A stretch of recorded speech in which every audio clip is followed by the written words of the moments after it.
Olá, esta é a aula número 8 de nosso curso de escatologia.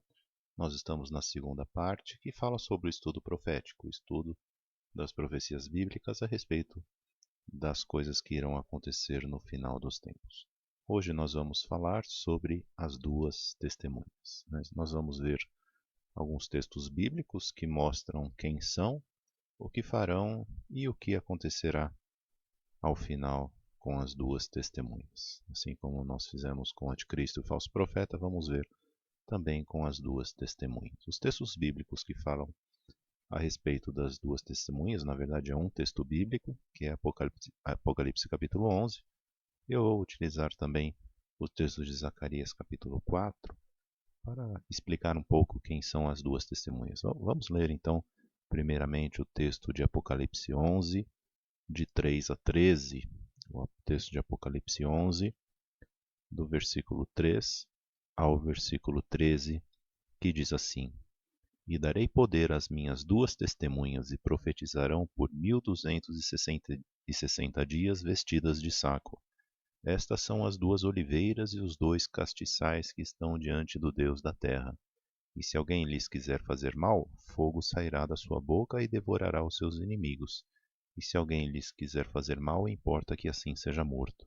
Estes têm o poder para fechar o céu para que não chova nos dias da sua profecia, e têm poder sobre as águas para convertê-las em sangue, e para ferir a terra com toda sorte de pragas todas quantas vezes quiserem. E quando acabarem o seu testemunho, a besta que sobe do abismo lhes fará guerra, e os vencerá e os matará. E jazerão seus corpos mortos na praça da cidade, da grande cidade que espiritualmente se chama Sodoma e Egito, onde o nosso Senhor também foi crucificado. E homens de vários povos e tribos e línguas e nações verão seus corpos mortos por 3 dias e meio, e não permitirão que os seus corpos mortos sejam postos em sepulcros. E os que habitam na terra se regozijarão sobre eles e se alegrarão, e mandarão presentes uns aos outros, porquanto estes dois profetas tinham atormentado os que habitam sobre a terra. E depois daqueles 3 dias e meio, o Espírito de vida vindo de Deus entrou neles e puseram-se sobre os seus pés, e caiu grande temor sobre os que os viram. Esse é o texto de Apocalipse capítulo 11 que fala sobre o, sobre as duas testemunhas. Né? O final das duas testemunhas ainda está nesses versículos 12 e 13. Eu li até o 11, diz assim o 12 e o 13. E ouviram uma grande voz do céu que lhes dizia: Subi para aqui. E subiram ao céu em uma nuvem, e os seus inimigos os viam. E naquela mesma hora houve um grande terremoto, e caiu a 10ª parte da cidade. E no terremoto foram mortos 7.000 homens, e os demais ficaram muito atemorizados, e deram glórias ao Deus do céu. Esse é o texto que fala a respeito das duas testemunhas. Né? E veja que nesse texto ele fala que são, né, ele começa dizendo, versículo 4, são as duas oliveiras e os dois castiçais que estão diante do Deus de toda a terra. João, quando ele fala destas duas testemunhas, né, dois homens que irão estar sobre a terra, ele caracteriza esses homens como duas oliveiras e os dois castiçais que estão diante do Deus de toda a terra. Vamos ver então lá, porque Zacarias parece ter tido a mesma visão, né, que estão desses homens que estão diante de Deus. Vejamos lá em Zacarias capítulo 4, de 12 a 14. Eu vou ler do 11 até o 14. Diz assim: Respondi mais, dizendo-lhe: Que são as duas oliveiras à direita e à esquerda do castiçal? E respondendo-lhe outra vez disse: Quem são aqueles dois ramos de oliveira que estão junto aos dois tubos de ouro que vertem de si azeite dourado? E ele me falou, dizendo: Não sabes tu o que é isto? E eu disse: Não, senhor meu. Então ele me disse: Estes são os dois ungidos que estão diante do Senhor de toda a terra. Quem são, então, as duas testemunhas? Né? No meu entender, são estes dois ungidos, que diz na profecia de Apocalipse, diz do profeta Zacarias também. Esses dois homens. Eu não creio, existem algumas interpretações que dizem que as duas oliveiras são Israel e a igreja gentílica, a igreja de gentios. Eu não creio dessa forma, né? Isso se diz porque por causa do texto de Romanos capítulo 11, que fala que são duas oliveiras, falam de Israel sendo uma oliveira e a igreja sendo uma outra oliveira. Mas se você ler bem o texto, fala que uma é oliveira brava e essa oliveira brava, ou zambujeiro, ele é enxertado na oliveira que é Israel. Ou seja, de maneira que é uma oliveira só. As pessoas ainda teimam em separar a igreja de Israel, do Israel salvo, do verdadeiro israelita, aquele que crê em Jesus. Não, essa é a verdadeira igreja. Todos esses juntos são a igreja, né? Tanto todos aqueles que estão conforme a segunda aliança, que é a aliança de Jesus Cristo. Então, no meu entender, são dois homens, dois ungidos, né? Esses homens que, segundo aí o texto, estão diante do Deus de toda a terra, homens que estão diante de Deus, né? É importante nós vermos isso daí.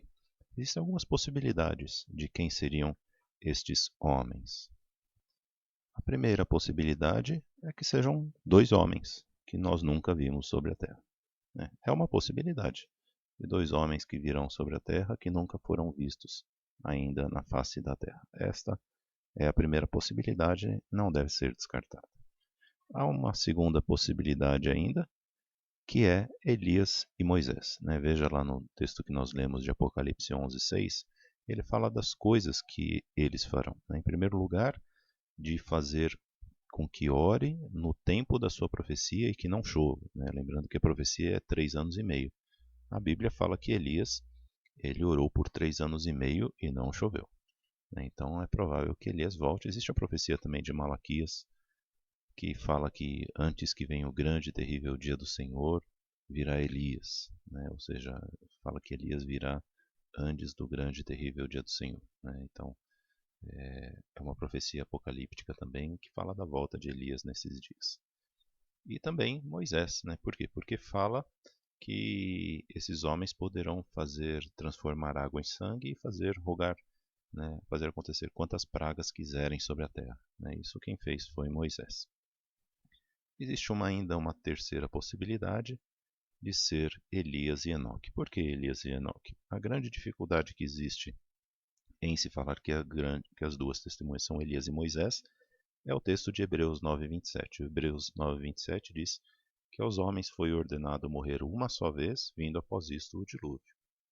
E nós vemos claramente nesse texto que falam que as duas testemunhas elas morrerão, né? E Elias não morreu, mas Moisés morreu. Então dizem que é Elias e Enoque porque estes são os dois únicos que ainda não morreram, né? Estes são os dois homens que não morreram. Enoque, diz a palavra de Deus lá no Gênesis que Deus o tomou, e Elias ele subiu no vácuo de uma carruagem, né? Passou a carruagem e a ventania levou ele. Ele não foi na carruagem, foi na ventania que passou, né?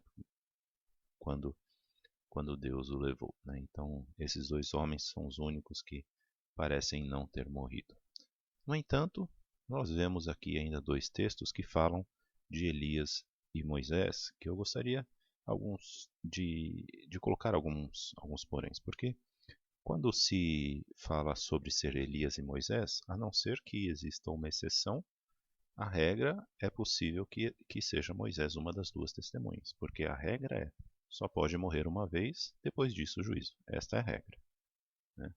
E para isso tem que haver uma exceção e a exceção tem que estar na Bíblia, né? Senão nós não, eu particularmente não aceitaria. Mas no meu entender existe uma exceção à regra, né? Veja alguns textos lá. Mateus 17:3 fala sobre a transfiguração, né? Eu gostaria de ler esse texto de Mateus 17:3 que ele fala, né, sobre o momento da transfiguração. Veja lá que Jesus estava lá na transfiguração e o versículo 3 diz: Eis que lhes apareceram Moisés e Elias falando com ele, ou seja, falando com Jesus, né? Na transfiguração aparecem Moisés e Elias falando com Jesus. Ora, para você que diz que Moisés morreu, que Moisés está morto, então, se Moisés está morto, nós poderíamos dizer que Jesus falou com mortos. Cristo falou com mortos? Esta é a pergunta que eu tenho a você. Cristo falou com mortos? Não. A resposta é não. Por quê? Porque senão Cristo teria pecado, porque falar com mortos, né, o ato da necromancia, isto ele é proibido pela lei. Isso é proibido. Jesus, ele não poderia ter falado com Moisés se Moisés estivesse morto. Né? Por quê? O texto ele é claro que Jesus falou com mortos. E se Cristo falou com mortos, ele pecou. E se ele pecou, o sacrifício dele foi inválido. Né?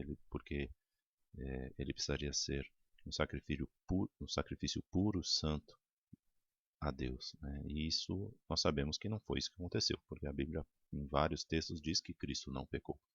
Mas como que fica isso então? Né? Como que a gente sai dessa? Né? Como que, aliás, isso aí a gente não precisa nem de escatologia, isso é um texto que é uma apologética, né, contra o espiritismo, né? Porque muitos espíritas usam esse texto para mostrar, olha, tá vendo, Cristo falou com mortos. Mas isso é facilmente pela própria Bíblia, né, tirado. Né? Veja lá que Eclesiastes 12:7 fala que quando nós morremos, o pó volta à terra e o espírito volta para Deus que o criou. Né? Isso é um texto clássico da morte. Nós sabemos que quando nós morremos, o nosso corpo ele vai à terra e o espírito ele volta para Deus. Ou seja, todos nós que morremos, o espírito volta para Deus. No entanto, existe um texto bastante intrigante, Judas capítulo 1, versículo 9. É um texto que muitos teólogos dizem, por que esse texto está na Bíblia? Né? Porque é um texto que parece que é uma citação do livro de Enoque, né? E fala por que existe na Bíblia. Né? Se Judas capítulo 1, versículo 9, né? Eu vou ler para vocês, Judas 1:9, né? A epístola de Judas, fala o seguinte: Mas o arcanjo Miguel, quando contendia com o diabo e disputava a respeito do corpo de Moisés, não ousou pronunciar juízo de maldição contra ele, mas disse: O Senhor te repreenda. Né? Veja que Moisés ele brigou com o diabo a respeito do corpo de Moisés. Talvez nós podemos perguntar por que Miguel vai querer o corpo de Moisés? Né? Por que ele vai querer o corpo de Moisés e o diabo fica disputando com ele a respeito do corpo? Ora, não é por causa do sepultamento dele. Né? Porque senão, né, na verdade, existe algo espiritual. Moisés ele é aquele que luta por Israel. Moisés ele é aquele que, que está à ordem de Deus. Né? Então Moisés ele queria o corpo dele para quê? Né? Ora, se Deus já tinha o espírito, para que Deus ia querer o corpo de Moisés? Logicamente, né? Deus ele só quer o corpo se ele já tem o espírito, se ele quiser normalmente fazer uma alma vivente. Né? E disso nós vemos, porque lá em Gênesis nós vemos, né, que o que é a alma vivente, o que é o vivo, é o corpo mais o espírito. Gênesis 2:7 fala que a alma vivente ela compõe-se do corpo mais o espírito. Então, Deus ele pede o corpo de Moisés para que Moisés esteja vivo. Né? O único sentido que faz de Miguel querer o corpo é para que esse corpo seja levado até Deus e esse corpo de Moisés, juntamente com seu espírito, ele possa estar sendo ressuscitado. E esse corpo de Moisés ressuscitado, então, é que veio e falou com Cristo, mas o Moisés vivo, não mais o Moisés morto. Moisés corpo, alma e espírito. Né? O Moisés como uma alma vivente. O que farão, então, as duas testemunhas? As duas testemunhas, como no texto que nós vimos, são testemunhas que vão profetizar por 1260 dias, ou 3 anos e meio. Elas têm o poder para fazer não chover, para transformar água em sangue, para ferir a terra com pragas. E que se alguém lhe fizer mal, será morto. Então essas duas testemunhas, né, sejam elas quem forem, né, você pode pensar quem são, tanto faz, para mim também tanto faz, o importante é que elas existiram, né, e elas vão profetizar. Eu ainda creio realmente que serão Elias e Moisés até mesmo, porque a palavra de Deus dá essa indicação, porque na transfiguração também foram os homens que apareceram juntamente com Jesus, com o Senhor de toda a terra. E só que se alguém, né, diz ainda a profecia, que se alguém tentar fazer mal para as testemunhas, será morto. Né? Diz que sai fogo, né, um sentido figurativo, que sai fogo da boca das testemunhas, né, é o sinal do Espírito Santo, como fazendo com que essas pessoas morram, as pessoas que tentarem fazer mal contra as duas testemunhas. Mas veja que o que acontecerá com elas, né? No final delas, elas serão mortas pelo anticristo. O anticristo matará essas duas testemunhas, eles terão seus corpos expostos em Jerusalém, mas após 3 dias e meio eles serão ressuscitados e arrebatados, né? E nesse mesmo tempo vai ocorrer um grande terremoto onde 7.000 pessoas irão morrer. Esse será o final das duas testemunhas. Gostaria de encerrar deixando um texto que diz: porque eu sei em quem tenho crido e estou certo de que é poderoso para guardar o meu depósito até aquele dia. 1 Timóteo 1,12. Que Deus o abençoe e espero por você na próxima aula.